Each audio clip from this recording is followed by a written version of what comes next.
નસવાડી તાલુકાના કુકરદા ગામે એસટી બસની સુવિધા ન હોવાથી ગ્રામજનોએ તંત્રને જગાડવા એસટી બસ આપો, કુકરદા ગામને એસટી બસ આપોના સૂત્રોચ્ચાર કરી બસની માંગણી કરી. બસ આપો, બસ આપો, બસ આપો, બસ આપો, બસ આપો, બસ આપો, બસ આપો, બસ આપો. નસવાડી તાલુકાના કુકરદા તેમજ આસપાસના 70 ગામોના લોકો સૌરાષ્ટ્ર મજૂરી કામે જાય છે, જ્યારે આ તમામ લોકોને ખાનગી લક્ઝરીના સહારે 400 કિલોમીટર મુસાફરી કરવી પડે છે. ખાનગી લક્ઝરી બસના સંચાલકો સ્થાનિક સરપંચના આક્ષેપ મુજબ એક સોફામાં 4 વ્યક્તિઓને બેસાડવાનું જગ્યાએ 12 થી 14 લોકોને ઠાંસીને બેસાડે છે, જ્યારે ભાડું પણ વધારે લેવામાં આવે છે. જ્યારે આકસ્મિક કોઈ ઘટના બની જાય તો 30 થી 40 કિલોમીટર દૂર 1000 રૂપિયા ભાડું ખર્ચીને જવું પડે છે. એસટી બસો મળતી નથી, જેને લઈને 15 જેટલા ગ્રામ પંચાયતોના સરપંચોએ એસટી વિભાગ વડોદરા, બોડેલી, છોટાઉદેપુર તેમજ ધારાસભ્ય અને મુખ્યમંત્રીને પત્ર લખ્યો હોવા છતાંય એસટી વિભાગે એસટી બસ ફાળવી નહીં, જેને લઈને આસપાસના ગામોના લોકો તંત્રને જગાડવા માટે કુકરદા ખાતે ભેગા થઈને સૂત્રોચ્ચારો કર્યા હતા અને તંત્રને જગાડવાનો પ્રયાસ કર્યો. જ્યારે સ્થાનિક લોકોએ આક્ષેપ કર્યો છે કે સૌરાષ્ટ્ર મજૂરી કામે જતા લોકોને બસની સુવિધા સરકાર નહીં આપે તો આગામી દિવસોમાં જિલ્લા પંચાયત અને તાલુકા પંચાયતની ચૂંટણીઓમાં મતદાન બહિષ્કાર કરીશું. સરકાર છેવાડાના માનવીની રજૂઆત સાંભળતી નથી. લોકોને ખાનગી વાહનોના સહારે મુસાફરી કરવી પડે છે અને જીવનું જોખમ પણ ઊભું થાય છે. અમુકવાર જીપોમાં જગ્યા ન હોવાથી ઝઘડા પણ થાય છે. ત્યારે તંત્રએ આદિવાસી વિસ્તારના 70 જેટલા ગામોને સૌરાષ્ટ્રની સીધી બસની સુવિધાઓ આપવી જોઈએ. આજે અમારા લોકો આ વિસ્તારની અંદર પાણીની કે પછી એ વ્યવસ્થા નથી સિંચાઈની, એટલે મજૂરી અર્થે સૌરાષ્ટ્રમાં જાય છે. જે ભાવનગર જિલ્લો, મોરબી છે, આવા અનેક જિલ્લામાં મજૂરી અર્થે જાય છે. ત્યારે અમારા લોકોને ખાનગી વાહનમાં એક સોફાની અંદર 12 થી 13 માણસને બેસાડે છે. એટલે અમે સરકાર પાસે લગભગ 2024થી સરકારી બસની માંગણી કરી હતી.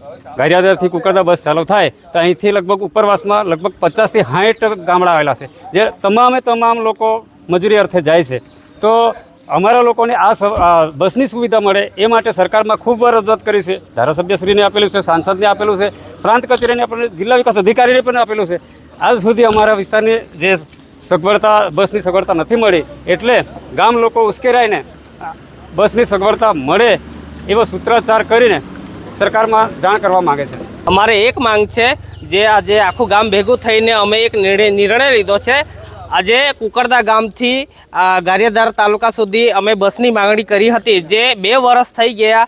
15 થી 16 સરપંચોએ સિગ્નેચર સાથે અરજી આપેલી છે.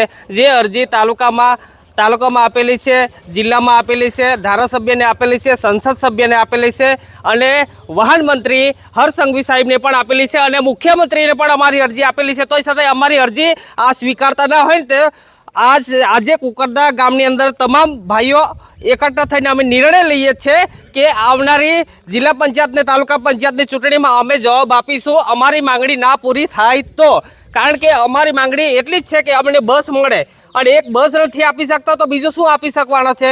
2 વર્ષથી માંગ કરતા હતા કે ગારિયાદરથી કુકરદા સુધીની બસ માંગણી કરતા હતા, પરંતુ 17 સરપંચોએ માંગ કરે, લેટર પેડ ઉપર લખાણ આપ્યું, છતાં પણ આજ ઘડીએ આ માંગ પૂરી થઈ નથી. એટલે અમને એવું લાગે છે કે આ સરકારમાંથી કંઈ અમારા આદિવાસી વિસ્તારની અંદર કંઈ કરવા માંગતી નથી. એ જ અમને દેખાય છે, જેથી કરીને અમે આવનારા સમયની અંદર જે સ્થાનિક સ્વરાજની ચૂંટણી આવે છે, એમને આજુબાજુના ગામડામાં જે પંચાયતો લાગે છે એ થ્રુ બધાએ બહિષ્કાર કરવાનો અમે દરેક જણે નિર્ણય લઈએ છીએ.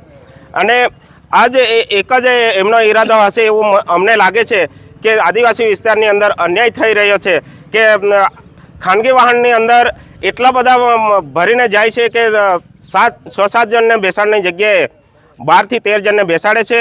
એટલી તકલીફો થાય છે. જે વ્યક્તિ અહીંથી ગારિયાધાર સુધી દરેક સૌરાષ્ટ્રના વિસ્તારની અંદર પહોંચે છે એમને જ ખબર છે કેટલી તકલીફ પડે છે. અમે પણ અમુક સમયે ગયેલા છે, એટલે અમને પણ ખબર છે. એટલે અમને એક જ માંગ છે કે આ જે કંઈ દુઃખદ ઘટના બને છે એ ઘટના ના બને અને સહી સલામત અહીંથી આજુબાજુના ગામડાના જે મજૂરી અર્થે જે બહાર જાય છે એમને સફળ રીતે સહી સલામત મળે, એના માટે બસ વ્યવસ્થા સરકાર આપે, એ જ અમારો હેતુ છે. સમાચારની અવનવી અપડેટ જોતા રહો નિખરતા ગુજરાત ન્યૂઝ સાથે. નિખરતા ગુજરાત ન્યૂઝને લાઇક, શેર, સબસ્ક્રાઇબ કરો અને બેલ આઇકન દબાવીને સમાચારની ઝડપી માહિતી મેળવો.